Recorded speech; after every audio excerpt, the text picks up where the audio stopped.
बेटा है तो छोरी मरा देबो जंतर में मंतर 6 महीना पर बेटा है तो रिकॉर्डिंग बाय सपना म्यूजिक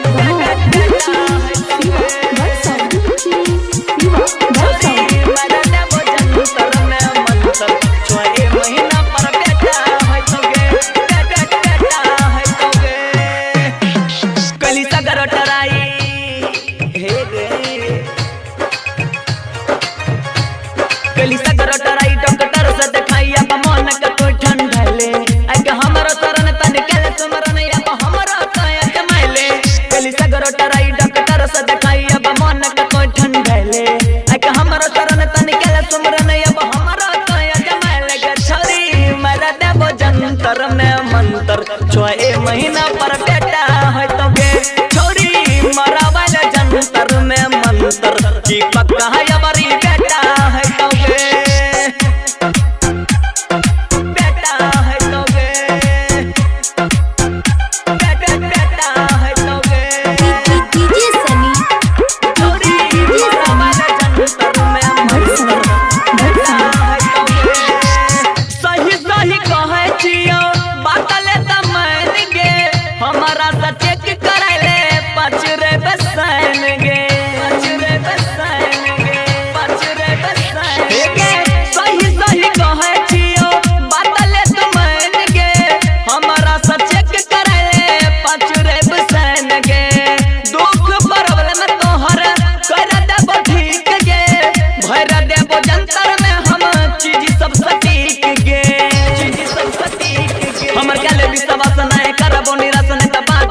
फेर अइबो ने हम नहीं मिलबो सनम भले खोजल घर घर जइबे हमर गाले विश्वास नहीं करबो निरसन त बात में बड़ी पछतइबे फेर अइबो ने हम नहीं मिलबो सनम भले खोजल घर घर जइबे गे छोरी मरबले जंतर में मंतर की पक्का अवरी बेटा है तो गे छोरी मरा देबो जंतर में मंतर 6 महीना पर बेटा है तो गे स्वाहा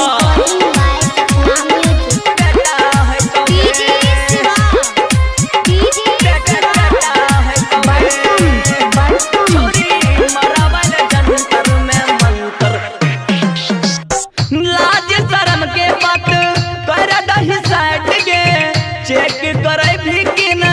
कर ले डिसाइड गे लाज शरम के बात कर दही साइड गे चेक करे भी कि न